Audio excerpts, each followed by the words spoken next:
এই জায়গাটা রক্ষা পাইছে আল্লাহর অশেষ রহমত। ঠিক আছে, আপনি তো শুরু থেকে এখানে ছিলেন, একবারে প্রত্যক্ষদর্শী বলা চলে। প্রথমে আসলে কি ঘটেছিল? যখন আগুনটা আসলে লাগে তখন আমি অরলেস গেট ওইখানে যখন উপস্থিত ছিলাম, ঢাকা মহানগর উত্তর ছাত্রদলের বিপ্লবী সাধারণ সম্পাদক মাহফুজুর রহমান লিপকন ভাই কল দিয়ে বলে, তোর এলাকায় নাকি আগুন লাগছে, তুই কই? আমি বললাম ভাই আমি তো অরলেসে। কয় এখনই তোর ওইখানে চলে যা। পরে এইখানে আমাদের ছাত্রদলের নেতৃবৃন্দ সহকারে আমি বনানী থানা ছাত্রদলের সভাপতি মাহফুজুর রহমান লিপকন ভাইয়ের নেতৃত্বে এইখানে একটা ইউনিট নিয়ে আমরা আসি। তারপরে যুবদল, স্বেচ্ছাসেবক দল, মূল দল থেকে শুরু করে সকল সংগঠন, ফায়ার সার্ভিসের পাইপ টানা থেকে শুরু করে এভরিথিং, আরও স্বেচ্ছাসেবী যারা আছে তাদেরকে নিয়ে কাজ পরিচালনা করি। তারপরে বিভিন্ন লোকবলের তো অনেক অনেক সমস্যা, তখন ওইখানে লোকজনের নিয়ন্ত্রণের জন্য একটা ইউনিট ভাগ হয়ে যায় ছাত্র দলের পক্ষ থেকে।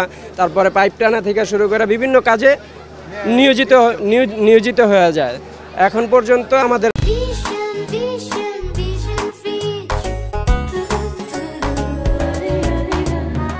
কিছু কিছু জায়গায় লোকজন এখনো কাজ করছে, অনেকে চলে গেছে, বিজা শরীর পুরা সম্পন্ন।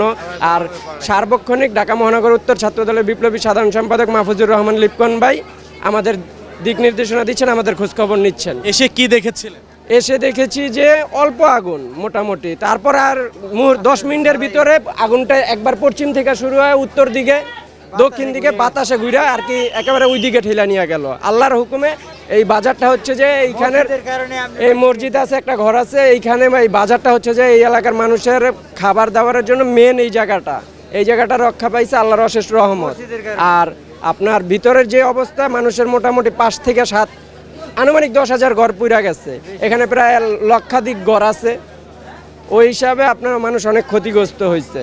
আর মারার খবরটা আমি এখনো জানি না, যদি এটা ঠিক আছে। আর মনে করেন যে এইখানে আমাদের বাংলাদেশ জাতীয়তাবাদী দল বিএনপির পক্ষ থেকে অনেক ধরনের কার্যক্রমে তারা সহযোগিতা করছে মানুষের পাশে, কারণ আমাদের নেতৃবৃন্দ নির্দেশ, যেখানেই মানুষের বিপদ সেখানেই তোমাদের অবস্থান নিতে হবে আর মানুষের পাশে ছুটে যেতে হবে, মানুষের কাজে সবসময় নিজেদের নিয়োজিত রাখতে হবে। এই বাজারটির নাম কি? হ্যাঁ, বাজারটির নাম? এই বাজারটির নাম হচ্ছে করাইল বউ বাজার। এটাই হচ্ছে সবচাইতে বড় বাজার আর কি। আর আপনার নাম? আমার নাম হচ্ছে মোহাম্মদ মনির হোসেন, বনানী থানা ছাত্রদলের সহসভাপতি।